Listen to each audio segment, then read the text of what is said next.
मैं आज आपको एक लड़के की कहानी सुनाता हूँ जिसका नाम है स्कॉट यंग। इसने एक काम किया जो दुनिया के लिए एकदम इम्पॉसिबल था। इसने MIT के 4 साल के कंप्यूटर साइंस के सिलेबस को सिर्फ 1 साल में कंप्लीट कर दिया। सुनने में ये ऐसा लगता है कि शायद ये कोई एक्स्ट्राऑर्डिनरी जीनियस है, लेकिन जब लोग इस चीज की गहराई में गए तो एक बहुत ही शॉकिंग बात उनके सामने आई। 1, ये एक कॉमन लड़का था और दूसरा, इसने कभी MIT में एडमिशन ली ही नहीं थी। इसने फ्री ऑनलाइन रिसोर्सेज और YouTube के लेक्चर्स को यूज करके MIT के सिलेबस को कंप्लीट किया था। सिर्फ इतना ही नहीं, इसने 30 दिन के अंदर एक बिगनर लेवल पेंटिंग से अपना लेवल बढ़ाकर एक प्रोफेशनल लेवल तक अपना पेंटिंग का लेवल बढ़ा दिया। और हद तो तब होगी जब इसने बिल्कुल ही एक नई लैंग्वेज स्पेनिश को बहुत जल्दी सीख लिया। अब इसने अपने सीखने के तरीके के ऊपर एक पूरी बुक लिखी है। लेकिन इस वीडियो का गोल वो सीखने का तरीका नहीं है, बल्कि ये पता लगाना है कि ये इंसान कंसिस्टेंट हुआ कैसे, यानी एक के बाद एक गोल ये कैसे अचीव करता रहा। मैं इसी तरीके से आपको एक और एग्जांपल देता हूँ। इस लड़के का नाम है जॉश वॉट्सके।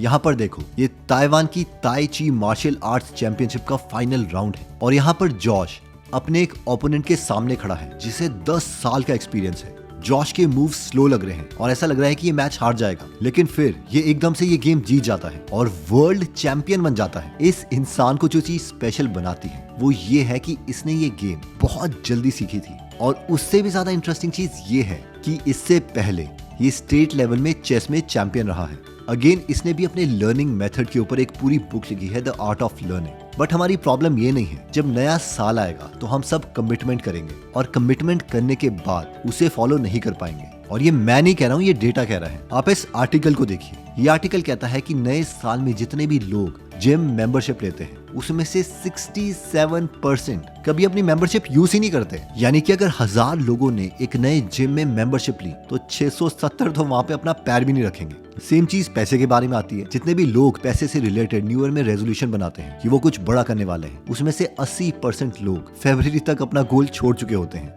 वैसे अगर मैं स्पेसिफिकली फाइनेंस के बारे में बात करूं तो अभी US इलेक्शन की वजह से क्रिप्टो ने ऑल टाइम हाई टच किया है और एक्सपर्ट्स के अकॉर्डिंग ये मोमेंटम और कंटिन्यू हो सकता है। और क्रिप्टो के लिए CoinSwitch एक परफेक्ट प्लेटफॉर्म है। CoinSwitch financial intelligence unit of India से रिकॉग्नाइज्ड है और 2 करोड़ यूजर ने इसमें अपना ट्रस्ट दिखाया है। CoinSwitch में हम क्रिप्टो में ट्रेड कर सकते हैं जिसमें हमें लोएस्ट फीस देनी पड़ती है। इसमें 350 से ज्यादा कॉन्ट्रैक्ट्स हैं और 25x तक का लेवरेज अवेलेबल है। जो लोग फ्यूचर ट्रेडिंग में नए हैं उनके लिए पहले 15 दिन के लिए 100% फी रिबेट है। इसमें एक बहुत ही इंटरेस्टिंग फीचर है जिसका नाम है स्मार्ट इन्वेस्टमेंट। इसमें जो हम अपने पैसे इन्वेस्ट करेंगे ये सिस्टमैटिकली उसे ग्रो कर सकता है, मतलब कि कम टेंशन के साथ हम अपने इन्वेस्टमेंट को काम पर लगा सकते हैं। अब जो मेन टेंशन एक इन्वेस्टर को होती है वो ये है कि क्या इनके पास प्रूफ ऑफ रिजर्व है। तो इनके पास जो टोटल कस्टमर होल्डिंग है वो 2774 करोड़ की है। जो CoinSwitch की होल्डिंग है वो करीबन 3497 करोड़ है। ये दिखाता है इनकी फाइनेंशियल हेल्थ की स्ट्रेंथ को।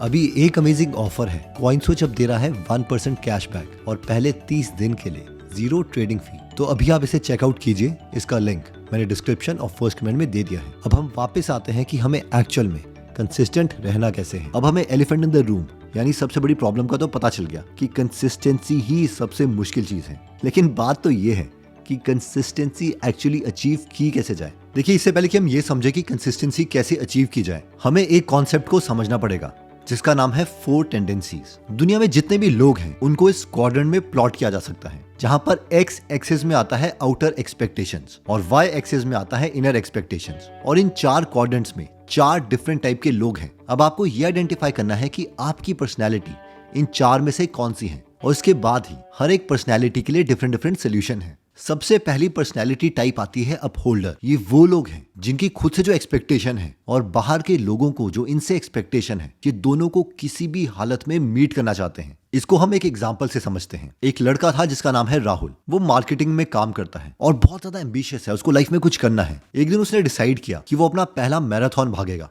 उसने प्लान बनाया कि हर रोज वो सुबह 5 बजे उठेगा और उस वक्त मैराथन की प्रैक्टिस करेगा। कुछ मैटर नहीं करता कि पिछले दिन वो ऑफिस से लेट आया हो या उस दिन बारिश हुई हो। जब से राहुल ने खुद को मैराथन के लिए प्रॉमिस किया है, उसने आज तक एक भी दिन वेस्ट नहीं किया। उसकी कंसिस्टेंसी सबको इंस्पायर करती है। अब हम में से कई लोग बोलेंगे, भाई ये तो खुद ही कंसिस्टेंट है, इसमें कंसिस्टेंसी की प्रॉब्लम क्या आई। लेकिन स्टोरी को आगे सुनो। सैटरडे को सुबह सुबह जब वो अपने रनिंग शूज पहन रहा था तो उसके फ्रेंड का कॉल आया और उसने कहा, राहुल यार मुझे तुझसे बात करनी है, ब्रेकफास्ट पर मिल सकता है, बहुत जरूरी बात है। राहुल फ्रीज हो गया। उसके स्केड्यूल में तो ये टाइम था ही नहीं। एक तरफ उसका खुद का रूटीन है, दूसरी तरफ दोस्त को उसकी जरूरत है। उसने डिसाइड किया कि भाड़ में जाए दोस्त, मैं तो अपना डिसिप्लिन फॉलो करूंगा ही करूंगा। लेकिन जब वो मैराथन के लिए भाग रहा था, उसके दिमाग में उसका दोस्त ही चल रहा था। अब देखो, अगर आप इस तरीके की पर्सनालिटी हो जो कि अपनी इनर एक्सपेक्टेशंस और बाहर जो लोगों की उनसे एक्सपेक्टेशन है, आउटर एक्सपेक्टेशन, उनको किसी भी हालत में मीट करना चाहता है, तो जो ये आपकी सबसे बड़ी सुपर पावर है, यही आपकी सबसे बड़ी वीकनेस भी बन जाती है। क्योंकि जब भी आप अपने से कुछ एक्सपेक्टेशन रखते हो तो आपने जो बाकी वेरिएबल्स हैं उसको अकाउंट में नहीं लिया होता। अगर आप 6 दिन तक मैराथन के लिए भाग रहे हो और 7वें दिन आप मैराथन में नहीं भाग पाए, तो आप खुद से फ्रस्ट्रेट होने लग जाओगे। कल को अगर बहुत सारे फ्रेंड आपको बोलते हैं चलना यार बाहर चलते हैं, और आप उनके साथ चले जाते हो, तो भी आपको बहुत नेगेटिव लगेगा। और जैसे जैसे बाहर के वेरिएबल्स ऐड होते रहेंगे, आप अपनी एक्सपेक्टेशन से ही दुखी होने लग जाओगे और फिर आप उस काम को ही छोड़ दोगे। तो मेन सवाल आता है कि इन पर्सनैलिटी वाले लोगों के लिए सोल्यूशन क्या है। इनके लिए सबसे पहला सोल्यूशन है रूल ब्रेकिंग मूवमेंट्स। यानी हम खुद प्लान करेंगे कि 100 में से 20% टाइम हमारा डिसिप्लिन ब्रेक हो सकता है। अब ये सुनने में बहुत ज्यादा अजीब लगता है कि हम तो कंसिस्टेंसी की बात कर रहे हैं, तो हम खुद ही अपना रूल क्यों ब्रेक होने देंगे। ये इसलिए है क्योंकि अगर हम 20% टाइम नहीं रखते जिसमें हमारा रूल ब्रेक हो सकता है, तो ये 20% टाइम हमारे दिमाग में इतना हावी हो जाता है कि हम अपना पूरा का पूरा टारगेट ही तोड़ देते हैं। सेकेंड चीज जो अपहोल्डर्स को करनी है वो है इमोशनल कॉस्ट समझो। ये वाली पर्सनैलिटी के लोग जिन्हें अपहोल्डर्स कहा जाता है, ये बहुत ज्यादा फोकस करते हैं डूइंग व्हाट्स राइट में।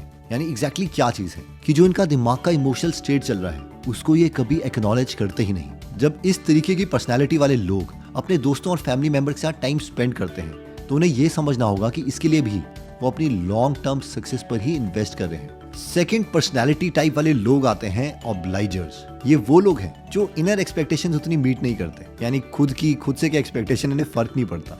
लेकिन बाहर वाले लोग अगर इनसे एक्सपेक्टेशन रख लें तो इन्हें वो किसी भी हालत में पूरी करनी है। इसे भी हम एक एग्जांपल से समझते हैं। रमेश एक सॉफ्टवेयर इंजीनियर है। वो प्लान बनाता है कि हर रोज ऑफिस के बाद वो जिम जाएगा, लेकिन रोज कुछ ना कुछ उसे रीजन मिल ही जाता है। वो बोलता है यार आज लेट हो गया, कल से जाऊंगा। उसका वेट इंक्रीज हो ही जा रहा है और उसकी एनर्जी कम हो रही है। एक दिन उसे उसकी फ्रेंड मिलती है नेहा, जो उसका मजाक उड़ा देती है, यार तू बस प्लान बनाने में एक्सपर्ट है, जिम जाने का तो सोच ही मत, सिर्फ प्लानिंग ही करते रहे। जब रमेश को ये बात चुभ गई तो नेहा ने एक सजेशन दिया, ठीक है मैं एक काम करती हूँ, मैं तेरे साथ जिम जाऊंगी। जिस दिन तू नहीं जाएगा उस दिन मैं भी नहीं जाऊंगी, और अगर मैं नहीं गई तो मैं हर रोज तेरा सबके सामने मजाक उड़ाऊंगी कि मैं तो इसके चक्कर में नहीं जा पाई। अब हुआ ये कि रमेश और नेहा हर रोज कंटिन्यूअसली जिम जाने लगे और 6 महीने में रमेश ने 10 केजी वेट लूज कर दिया। रमेश अपने काम में कंसिस्टेंट इसीलिए हुआ क्योंकि किसी और ने उसे एक्सपेक्टेशन लगा ली थी। और ये जो ऑब्लाइजर्स पर्सनालिटी वाले लोग हैं, ये बेस्ट टीम प्लेयर्स होते हैं, लेकिन इनकी स्ट्रेंथ ही इनका नेगेटिव पॉइंट है। जब बाहर वाले लोग इनसे बहुत ज्यादा एक्सपेक्टेशन रख लेते हैं तो ये पर्सनालिटी वाले लोग एक दिन एक्सप्लोड कर जाते हैं, यानी ये सब कुछ ही छोड़ देते हैं। जैसे कि रमेश की एक और फ्रेंड थी जिसका नाम था मीरा। वो भी ऑब्लाइजर पर्सनालिटी वाली इंसान थी। जब भी कोई उससे हेल्प मांगता था तो वो उसकी हेल्प कर देती थी। लेकिन एक दिन उन सब ने प्लान किया था कि वो एक दिन ट्रिप में जाएंगे, और ट्रिप से जस्ट 2 दिन पहले बहुत से लोग उसे मैसेज करने लगे, तो उसने सबका मैसेज इग्नोर कर दिया और ट्रिप ही कैंसिल कर दी। देखिए, इन पर्सनालिटी वाले लोगों को अगर कंसिस्टेंट रहना है तो इनका सोल्यूशन है अकाउंटेबिलिटी। यानी कोई ना कोई इनके साथ होना चाहिए जो इनको अकाउंटेबल ठहराए अगर ये अपना काम नहीं कर पाएंगे। जैसे कि रमेश के केस में नेहा उसकी अकाउंटेबिलिटी पार्टनर बनी थी। अगर आप ऑब्लाइजर पर्सनालिटी वाले इंसान हो तो आपको कोई दोस्त चाहिए, कोई कोच चाहिए या कोई ट्रेनर चाहिए जिसके साथ आप अपने गोल शेयर कर पाओ। इनको जो कोच की जरूरत है वो एक्चुअली ट्रेनिंग के लिए भी नहीं है, इनको कोच की जरूरत है अकाउंटेबिलिटी पार्टनर के लिए। सेकंड चीज जो ये पर्सनालिटी वाले लोग कर सकते हैं वो है पब्लिकली कमिटमेंट करो। सोशल मीडिया में जाके बार बार लोगों को बोलो कि मैं ये गोल अचीव करने वाला हूँ। नेक्स्ट चीज जो ऑब्लाइजर्स को करनी है वो है रिबेलियंस को अवॉइड करना। यानी कि रमेश को समझना पड़ेगा कि बहुत से लोगों की एक्सपेक्टेशन को भी वो मीट नहीं कर सकता, इसीलिए अपने गोल को प्रायोरिटाइज करके कई लोगों को इसे नो बोलना ही पड़ेगा। थर्ड बहुत ही इंटरेस्टिंग पर्सनालिटी आती है क्वेश्चनियर्स। ये लोग इनर एक्सपेक्टेशन को तो मीट करते हैं लेकिन आउटर एक्सपेक्टेशंस की, यानी बाहर वाले लोगों की एक्सपेक्टेशन की परवाह नहीं मारते। रोहन एक सॉफ्टवेयर इंजीनियर है जो हर चीज का परफेक्ट सोल्यूशन ढूंढने में लगा रहता है। उसका सबसे बड़ा स्ट्रगल है डिसीजन मेकिंग। एक दिन उसे कंपनी में नए टूल्स इंप्लीमेंट करने का प्रोजेक्ट मिला। बॉस ने बोला, रोहन कल तक मुझे एक टूल सिलेक्ट करके बता दो। रोहन ने अपने स्टाइल में रिसर्च शुरू कर दी। ये वाला टूल सही है लेकिन इसकी मंथली सब्सक्रिप्शन ज्यादा है। दूसरा वाला सस्ता है लेकिन इसमें सारे के सारे फीचर्स नहीं है। एक और टूल है जो सस्ता भी है, सारे फीचर्स भी हैं, लेकिन इसमें रिव्यूज अच्छे नहीं है। एक दिन का काम 1 हफ्ते तक खींच गया। उसका बॉस इरिटेट हो गया, अरे रोहन कब तक रिसर्च करते रहोगे, ये प्रोजेक्ट आगे कैसे बढ़ेगा। देखिए, इस टाइप ऑफ पर्सनैलिटी वाले लोगों के लिए सबसे बड़ी प्रॉब्लम है एनालिसिस पैरालिसिस। ये अपना इतना ज्यादा दिमाग एक चीज में लगा देते हैं कि ये एक्चुअल में कुछ एग्जीक्यूशन नहीं ले पाते। तो अगर आपकी पर्सनैलिटी ये है और आपको कंसिस्टेंट रहना है, तो सबसे पहले जो आपका सोल्यूशन है वो है डेडलाइंस। आपको अपने लिए कोई ना कोई डेडलाइन रखनी पड़ेगी। कितनी डेट तक मेरे पास जो भी डेटा होगा मैं उसी को यूज करके एक्शन ले लूंगा। सेकंड मोस्ट इंपॉर्टेंट सोल्यूशन है टाइम बॉक्सिंग। रोहन ने अगले प्रोजेक्ट के लिए डिसाइड किया कि वो सिर्फ 3 टूल शॉर्टलिस्ट करेगा और 2 घंटे के अंदर एक डिसीजन फाइनलाइज कर देगा। और जनरली जिसके लिए वो 1 हफ्ता लेता था, उसके लिए उसने 2 घंटे में डिसाइड कर लिया। अगर आप ये पर्सनालिटी वाले लोग हो तो आपके लिए तीसरा सोल्यूशन आता है ट्रस्टेड एक्सपर्ट्स को फॉलो करो। आपको हर चीज का आंसर खुद ढूंढने की जरूरत नहीं है। आपको सिर्फ एक ट्रस्टेड इंसान ढूंढना है जो कि किसी और चीज का एक्सपर्ट है, जिसका आपको आंसर चाहिए, और जो भी वो बोले उसे फॉलो कर लो। जैसे कि रोहन ने एक नया लैपटॉप लेना था। उसने 50 रिव्यूज पढ़ने के बजाय एक अपने आईटी एक्सपर्ट दोस्त को कॉल किया, यार मेरी ये रिक्वायरमेंट है, इस रिक्वायरमेंट के लिए सबसे अच्छा लैपटॉप कौन सा है। जैसे ही उसके दोस्त ने सोल्यूशन दिया, उसने आंसर कर दिया। नेक्स्ट जो सबसे इंटरेस्टिंग पर्सनैलिटी आती है वो है रिबेल्स। ये लोग ना ही अपनी इनर एक्सपेक्टेशन से चलते हैं और ना ही इन्हें परवाह है कि बाहर वाले लोग इनसे क्या एक्सपेक्ट करते हैं। विक्रम एक नेचुरल बॉर्न रिबेल है। उसका एक ही मंत्र है, मुझे कोई नहीं बता सकता मैंने करना क्या है। हर बात पर उसका एक ही डिफॉल्ट रिएक्शन होता है, नहीं करना मुझे। एक दिन उसके बॉस ने कहा, विक्रम ये प्रोजेक्ट कल तक कंप्लीट करके दो। विक्रम का रिस्पॉन्स था, मैं तो नहीं कर रहा। जब उसके दोस्त उसे जिम ज्वाइन करने के लिए बोल रहे थे, उसका जवाब था, मैं तो यार अपने तरीके से एक्सरसाइज करूंगा, मुझे जिम नहीं ज्वाइन करना। अगर आपकी पर्सनैलिटी विक्रम की तरह है और आप एक रिबेल हो, इसमें सबसे पहला सोल्यूशन है अपनी आइडेंटिटी को इम्प्रूव करो। यानी जो स्टोरी हम खुद से कह रहे हैं वो हर बार चेंज करो। फॉर एग्जाम्पल, जब विक्रम के दोस्त ने उससे कहा, यार तू जिम कभी ज्वाइन करेगा ही नहीं, विक्रम का ईगो एक्टिवेट हो गया और उसने सोचा, मैं एक स्ट्रॉन्ग और इंडिपेंडेंट इंसान हूँ और मुझे प्रूव करना है कि मैं अपने टर्म्स पे कुछ भी कर सकता हूँ। और उसके बाद उसने कहा, हाँ मैं जिम ज्वाइन करूंगा, जिस वक्त भी मैं फ्री हूंगा मैं उस टाइम पर जाऊंगा। इन पर्सनैलिटी टाइप्स के लिए सेकंड सोल्यूशन है फ्रीडम के साथ काम करो। विक्रम के बॉस ने उससे कहा कि इस डेडलाइन तक काम पूरा हो जाना चाहिए। इस पर विक्रम ने खुद से एक स्टोरी कही। स्टोरी ये थी कि हाँ मुझे इंडिपेंडेंस चाहिए, लेकिन मैं दिन में काम करूं या रात को, इससे बॉस को फर्क नहीं होना चाहिए। और ये सोचकर विक्रम ने अपने बॉस से कहा, ठीक है ये काम डेडलाइन तक हो जाएगा,